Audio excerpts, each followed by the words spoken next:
Elliot Hartman raised his glass in the candlelit ballroom of the Fairmont Grand, soaking in the thunderous applause of co-workers, board members, and old friends.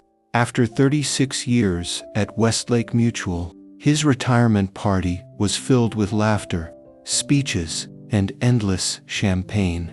At 62, Elliot had given his career everything through market collapses, tech revolutions, and internal mergers. He'd always kept the company steady. "Here's to Elliot," his division chief toasted. "The man who modernized our risk strategies before most of us even understood what an algorithm was." As applause echoed around the room, Elliot's eyes drifted to the family table. His wife, Mara, sat flanked by their children Lena, 36, a high-powered tech attorney, and Grant, 33, a lifestyle influencer turned startup advisor. Despite the cheerful smiles, something in their body language felt rehearsed. Elliot noticed Mara had been strangely affectionate over the past 2 months, morning coffees in bed, cozy, reminiscing, talk of sailing in Italy. Lena and Grant, usually distant, had suddenly become nostalgic, asking for old photos and attending every family dinner. As the speeches ended, Elliot returned to their table. Mara, still elegant at 58, with a glint of steel behind her eyes, rested her hand lightly on his wrist. "Congratulations, Dad," Grant said, voice a little too tight. Lena leaned forward. "We have a surprise for you, a little retirement bonus." Mara reached into her Louis Vuitton clutch and slid a thick manila envelope across the white linen tablecloth. Elliot's heart ticked once, twice. "What's this?" "Go on, open it," Lena urged, subtly tilting her phone, clearly recording. Inside were divorce papers, asset transfer forms, and pension disbursement requests, all needing only his signature. "We just thought we'd spare you the drawn-out mess," Mara said smoothly, her smile carved in ice. "You sign these," Grant added, "and we'll handle everything else. You'll walk away clean." Lena leaned closer. "Congrats on wasting 3 decades chasing money you'll never touch." Elliot looked down at the documents, the room falling into muffled silence in his ears. Rage, yes, but deeper than that was a chilling calm. For over 15 years, Elliot had suspected something. He'd uncovered secret messages between Mara and his longtime friend and financial advisor, Daniel Cross. But rather than confront them, he began building a second life. Shell companies, gold reserves, shadow accounts across Switzerland, the Cayman Islands, even digital assets in untraceable wallets. They thought they'd checkmated him. They didn't know the other game he'd been playing. He pulled a sleek Parker pen from his blazer, an anniversary gift from Mara herself, ironically, and signed the pages without flinching. "Understood," he said, standing, slipping the pen back into his pocket. As he walked out, his family exchanged glances of smug victory. 3 days later, Mara's phone exploded with messages, bank alerts, failed logins, and an emergency call from Daniel. "Where's Elliot?" he stammered. "It started early. Everything's gone." Elliot had been preparing for this moment for 15 years. The first crack in the illusion came on the night of their 25th anniversary, when Elliot accidentally found a message thread between his wife, Mara, and his longtime friend and financial advisor, Daniel Cross. The texts were more than romantic, they were strategic. Conversations about asset control, trust redirection, and detailed steps for what to do once Elliot retired. It was clear they were planning to cut him out entirely once he was no longer useful. But Elliot didn't confront them. Instead, he began quietly building an exit strategy so intricate, so far-reaching that no one, not even Daniel, with all his financial savvy, could see it coming.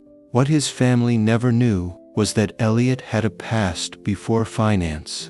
His early 20s were spent in military intelligence, where he specialized in psychological operations, strategic infiltration, and cyber forensics.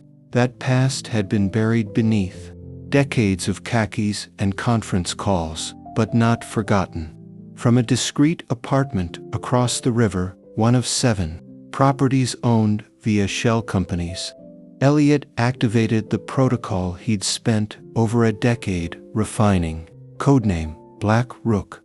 3 large monitors blinked to life as he watched his family scramble. Mara tried to access their joint accounts.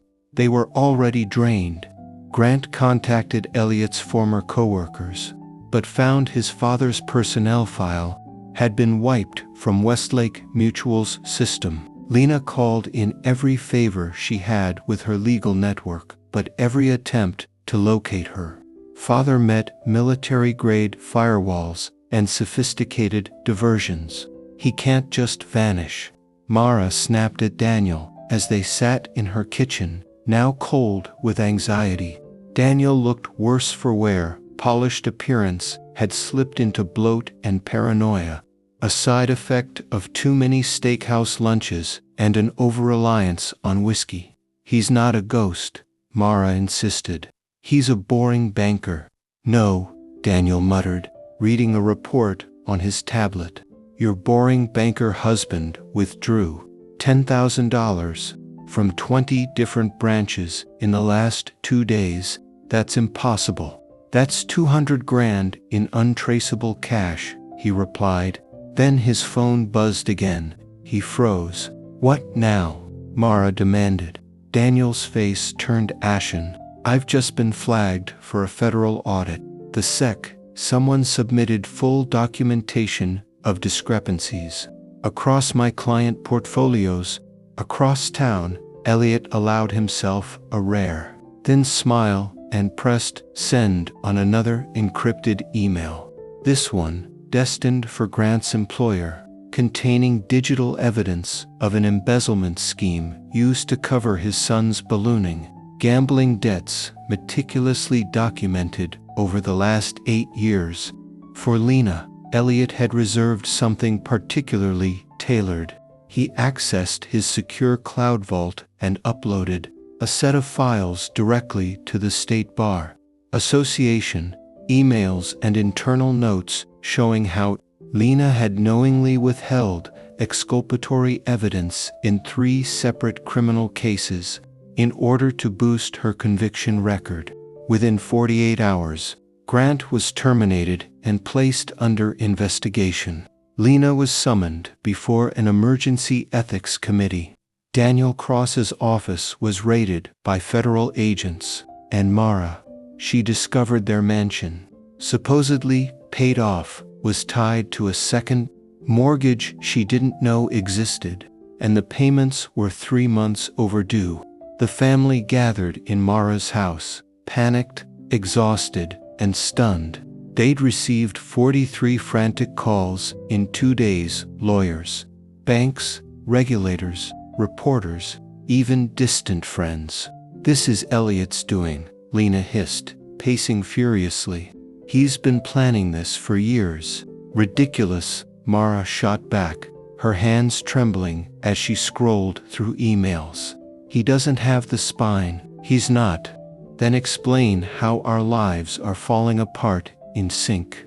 Grant snarled, pale and sweating. "If this isn't coordinated, I don't know what is." Just then, the doorbell rang. A courier stood on the porch with a simple white envelope.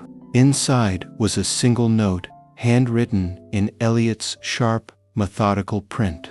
"Chess has always been about seeing the move before your opponent. Even knows there's a board. You've spent your lives playing checkers. The game has begun." Beneath it was a photo, Mara and Daniel, in an intimate embrace, time-stamped exactly 15 years ago, the night of their 25th anniversary. Mara, desperate and shaken, turned to the only person who might still have a connection to Elliot, his younger brother, Rowan Hartman. Unlike Elliot's corporate life, Rowan had carved out a powerful construction empire, forged through military contracts and logistics work. They had served together in intelligence, back when operations were off the books and off the radar. I haven't spoken to him in nearly 2 decades, Rowan said flatly, meeting Mara in his dockside office overlooking the industrial yards. At 60, he was broad-shouldered, no-nonsense, and wore his fatigue like armor. Please, Mara said, voice trembling. Our accounts are locked. The house is mortgaged. We're being investigated, and Elliot, he's just gone. Rowan narrowed his eyes. And now you're finally worried about him. Of course I am, Mara lied, too quickly. Rowan let out a humorless laugh. Do you know why Elliot and I stopped speaking? She shook her head, unsure whether she wanted the truth. Because 15 years ago, he showed me the proof. You and Daniel Cross, the affair, the scheme, the betrayal. Rowan's voice hardened. He came to me for advice. I told him to walk away, to burn it all down. But my brother Rowan leaned forward, was a sentimental fool, said he still loved you, thought you might come back to him, eventually. He straightened up. So I stepped back. I couldn't watch him be played. Mara's face cracked, her composure unraveling. You knew, she whispered. Elliot knew, Rowan said coldly. He always knew. And for 15 years, he didn't react. He calculated. He waited. For what? For you, Rowan replied, standing to end the conversation, to show your hand. He moved toward the door and held it open. You thought you married a mild-mannered financial consultant, he said. But Elliot wasn't just some pencil pusher. We served together deep field intelligence, black ops, no records, no limits. He was the architect, the one who could see 5 years ahead, while the rest of us were guessing the next 5 minutes. As Mara left the office, her stomach hollow with dread, one thing became painfully clear. She had never truly known her husband. Meanwhile, Daniel Cross, once a respected financial advisor, was spiraling. His clients were deserting him as leaked documents began flooding in and regulatory bodies closed in. That evening, Daniel returned to his penthouse condo, only to find Elliot Hartman sitting calmly in his leather armchair, sipping from a crystal glass. How did you get in here? Daniel gasped, frozen in the doorway. The same way I've been getting into your offshore accounts, Elliot replied evenly. Your passwords haven't changed in 8 years. Using Mara's birthday was a poor choice, by the way. Daniel lunged for his phone, but Elliot, despite his age, moved faster. Sit down, Daniel, he said, voice low and commanding. I'm not here to hurt you. That would be merciful. Daniel collapsed onto the couch, sweat already forming at his temples. What do you want? To explain, Elliot said. Every dollar you stole, every name, every account, every shady transfer. I logged it all, and it's set to go out unless I reset a timer every 24 hours. Daniel's eyes widened in horror. Your entire empire is now sitting on a dead man's switch.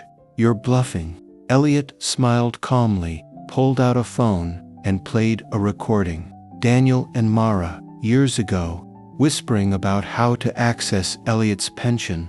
Once the divorce was finalized, I've been recording you both for 15 years, Elliot said. Every whisper, every transaction, every betrayal. Daniel sagged. What do you want from me? Nothing, Elliot replied, rising. Except for you to live long enough to watch it all fall apart and to pass along a message to my family. I may forgive many things, but betrayal, Never. As Elliot predicted, Daniel attempted suicide. Days later, a neighbor found him in time. His hospital bed confession implicated Mara in widespread financial fraud, client manipulation, forged signatures, insider dealing. Grant, facing embezzlement charges from his company, tried to flee to Costa Rica only to find his passport had been flagged. Lena, now disbarred, found herself blacklisted by every firm she reached out to. No job, no clients, her name, a legal liability. Exactly 1 month after the retirement party, Elliot set his final plan in motion. Each family member received a formal invitation, sealed, stamped, and printed on heavy stock. A meeting, they were told, a private negotiation, a chance to settle quietly and move on. The location, a private ballroom in a luxury downtown hotel. As camera shutters snapped like gunfire and reporters shouted over one another, Mara, Lena, and Grant stood frozen beneath the fluorescent lights of the Eastbridge Hotel's grand ballroom, staring at the massive projector screen behind the podium. This wasn't a settlement meeting. It was a trap. When they tried to retreat, 2 suited guards stepped forward, not hotel staff, but private security hired by Elliot Hartman himself. The doors locked behind them with a quiet finality. Then the room darkened and the projector flickered to life. On the wall, a stream of digital evidence unspooled. Financial transfers, property records, encrypted emails, and audio recordings, many laced with mocking laughter and damning admissions. Side-by-side photographs displayed forged signatures, luxury purchases made with embezzled funds, and accounts opened under false names. The crowning jewel, a video compilation of Daniel Cross and Mara discussing how they'd divide Elliot's assets once the old man finally signs and vanishes. But Elliot hadn't vanished. A calm voice filled the room. At my retirement celebration, Elliot began, tone cool, my wife and children handed me divorce papers.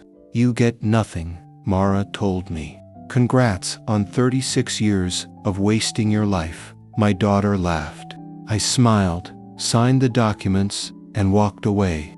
3 days later, they got 43 frantic calls.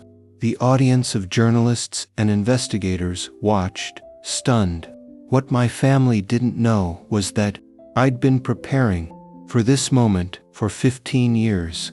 I signed those papers knowing it would be the last time I gave them anything. They planned to dismantle me. Instead, I dismantled them. The video cut to black. A single line faded into view. The game is over.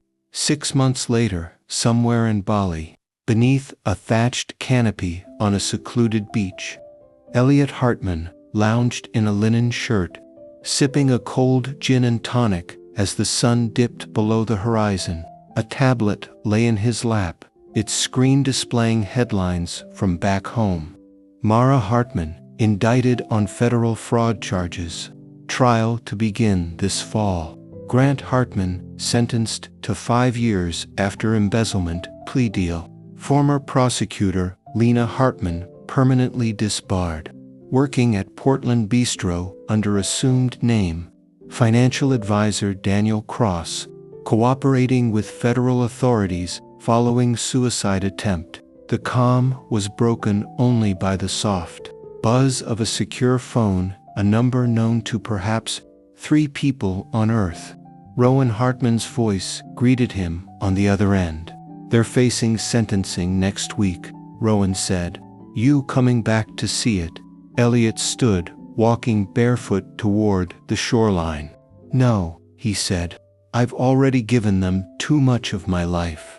There was a long silence, then Rowan asked, any regrets? Elliot's eyes traced the setting sun as he considered it. Then, only that I waited so long to see them for who they truly were. As the call ended, Elliot returned to his chair.